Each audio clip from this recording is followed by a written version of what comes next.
America आणि Iran यांच्यातला संघर्ष अधिक तीव्र होतोय। अमेरिकेचा सलग तिसऱ्या दिवशी इराणवर बॉम्ब हल्लाय।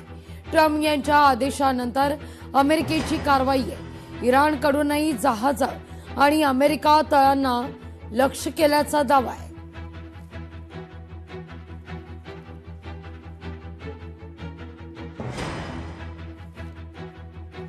या सगळ्याविषयी बोलण्याकरता निवृत्त अधिकारी सतीश ढगे सर आपल्या सोबत जोडले गेलेत। सर नमस्कार, स्वागत आहे तुमचं लोकशाही मराठीमध्ये। अमेरिका पुन्हा एकदा संतापल्याचं पाहायला मिळतंय। प्रत्युत्तर दाखवत आता होर्मुझमध्ये जोरदार हल्ले आणि नाकाबंदी सुद्धा।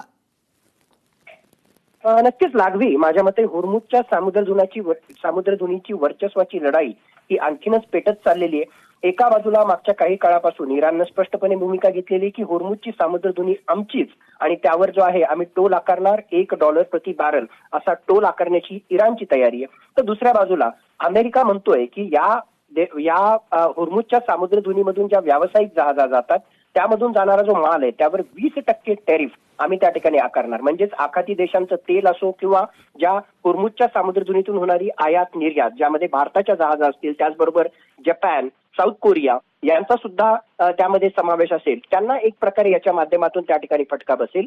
अमेरिकेची जी आहे अशा प्रकारची आक्रमक भूमिका हे खरं आपल्याला आता त्यांचं खरं स्वरूप बाहेर येतंय की ही काही जे आयडिओलॉजीची लढाई नाहीये, वरकरणी दाखवण्यासाठी न्यूक्लिअर वेपन्सशी संबंधित जरी ही लढाई अमेरिका म्हणत असला तरी यामागे अर्थकारण आहे। आणि चर्चेच्या माध्यमातून असो किंवा अशा प्रकारची जी आहे दमदाटी करून असो, या होर्मुझच्या सामुद्रधुनीमधून जाणाऱ्या ज्या जहाजा आहेत आणि त्यावरचा जो टोल आहे त्यातला काही हिस्सा ओमानच्या मार्फत आपल्याला मिळतो का डायरेक्टली आपल्याला टोल आकारता येतो, याची चाचपणी म्हणा किंवा अशा प्रकारची तयारी ही अमेरिकेकडून चालू आहे असं जर आपण म्हटलं तर ते चुकीचे ठरणार नाही।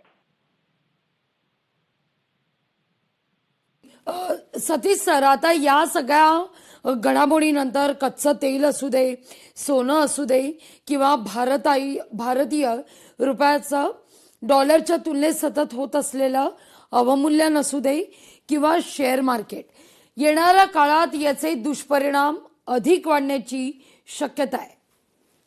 नक्कीच ऑलरेडी जे आहे कालच्या एका रात्रीमध्येच तुम्ही जर पाहिलं असेल तर साधारणतः 9.6% 10% ब्रेंट क्रूड ऑइल प्राइसेस जे आहेत ते वाढलेले आहेत। ऑलमोस्ट $85 प्रति बॅरल पर्यंत ते त्या ठिकाणी पोहोचलेले आहेत। आणि हा संघर्ष जर असाच त्या ठिकाणी चिघळत राहिला तर ऑटोमॅटिकली सगळ्या बाकीच्या गोष्टी ज्या आहेत की सोन्याच्या किमती असो, त्याचबरोबर रुपयाचं अवमूल्यन असो, कारण रुपयाचं अवमूल्यन यासाठी होईल की मोठ्या प्रमाणामध्ये आपल्याला आयात करण्यासाठी आपला जी परकीय गंगाजळी जी आहे, फॉरेन एक्सचेंज रिझर्व्ह जी आहे ते त्या ठिकाणी वापरावं लागणार आहे।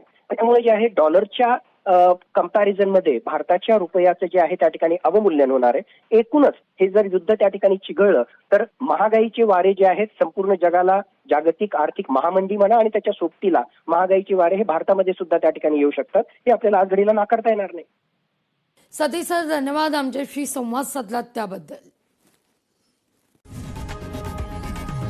लोकशाही मराठी ऐका, पहा, जागरूक रहा।